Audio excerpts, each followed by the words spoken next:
community voices, we have a community snapshot. That's when we have someone in the community tell us how great this place is and why they're here. And normally we have a great little video because we have a young lady named Janet Kollmeier who does those videos. Well, this morning we get Janet live.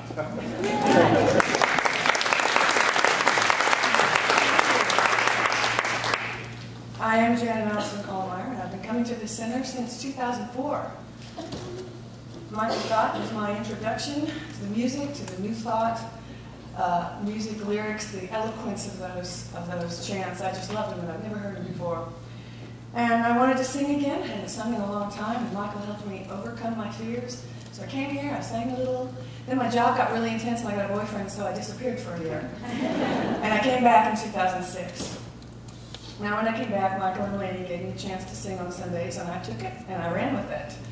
And I have to say, it's been my great privilege and pleasure to stand up here on stage with the rest of the music team and lead you in these amazing songs that just go right to the heart, combine the mind and the emotions, and they just go right in. And also, it's been my reward and my greatest blessing to be a part of this community and to have access to these teachings and to the people here. Now, when I came here, I was fairly wounded. I had lost my job, and after 30 years in the working world of being a complete workaholic, working 60 to 80, sometimes 100 hours a week, I was burned out. I was just burned out. And I knew that I wasn't eager or strong enough to get back in the rat race, and I knew that I had to change my thinking so I could attract better people to work with and better things around me and better products to sell, if you may, things that I cared about. Also, I wasn't singing, hadn't sung in many years, and I thought basically that I was done. My spark was gone. I couldn't find inspiration. Except in one thing, I never ever lost my overriding desire to seek spirit and look for God and look for truth. I've been calling myself the purple sheep of the family since I was 14. My brother took the black sheep position, and that's fine with me, but I was the spiritual seeker. It's not something that my family as a whole shares, so it's always been important to me, and that's what's kind of been my common thread. So I sang here, you know, I want to say this because somebody after the first service said that I changed their minds and they decided to take foundations now instead of later. I sang here for 2 years and came every Sunday and listened to the sermons and didn't take the foundations because people would come up to me and go, oh, it'll change your life. And you know how many seminars I've taken that were supposed to change my life? I'm a seminar junkie. I'm an eternal student. I've been a spiritual seeker since 14. I mean, I find ways to go. I find places to go, and spiritual groups find me. So if you can name some spiritual study, I've probably done it. All the way up to Ascended Masters and the Urantia Book and ETs and the whole 9 yards. But foundations, I finally took it twice. Needed it twice. Took spiritual practices twice. You know what? It changed my life. It's the first time I ever wanted to say that about a seminar and actually, you know, make it real and not a catchphrase. Now, with the help of this community, I've pushed through my resistance issues, my trust issues, my judgment issues. I've stayed much longer than I thought I would, and I've gotten more involved than I had planned to ever again, especially as a volunteer. And now I know when the world is going crazy, I can come here and I can get perspective, and I can get healing, and I can find somebody who can hold my truth for me when I'm stuck and I can't find it. I especially want to thank Petra, Michael Gott in absentia, Lainey, and Veronica, who I don't think is here today, and Dick Williamson, all who have been my guides and catalysts for change and have seen the worst and the best of me and are still here, and so am I. Now, I believe, let me see, I think I'm going to skip that part. There's a very important thing that CSL has gotten me that I haven't gotten anywhere else. The seminars, the books, the classes, the groups, all of it, they were fabulous information. But they didn't give me the tools that I needed to transform my life. It was like taking this perfect frosting on top of a stale cake, or building a house on a cracked foundation.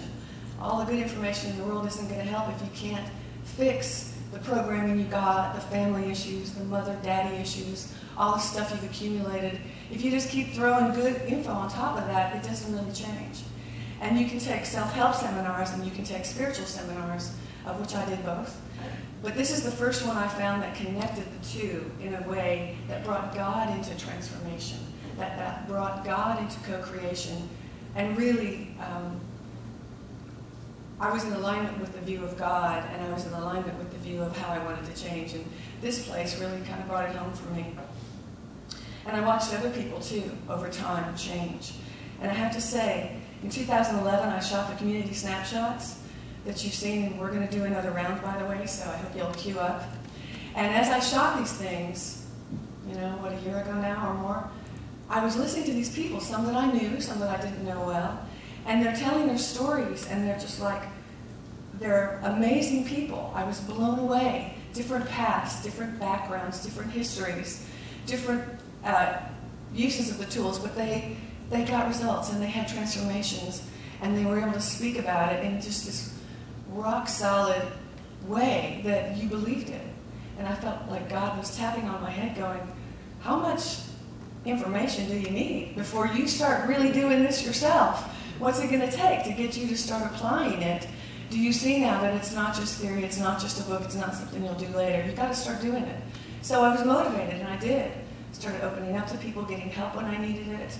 And I've met some amazing people at this church who are helping me today. So basically, everything I've said is because I'm grateful for these people in this community and for the continuity of it, and knowing that you can be here through the ins and the outs, and I've had both, and you've seen them. We won't talk about whether I'm in or out right now. And, you know, 2 steps forward, 1 step forward, 2 steps back, all of that. To be able to stay here and work through that and know that it's going to be okay and that I'm going to be loved anyway is just so important. By the way, for 6 years, I've had to go to choir practice right after church. So if anybody ever asked me to lunch, I was like, can't do it, can't do it. I enrolled everybody in me not being available for lunch. Well, now choir practice is on Thursday nights. And so I can go to lunch. And I just want to let you know that I'm here and I'm available. I'm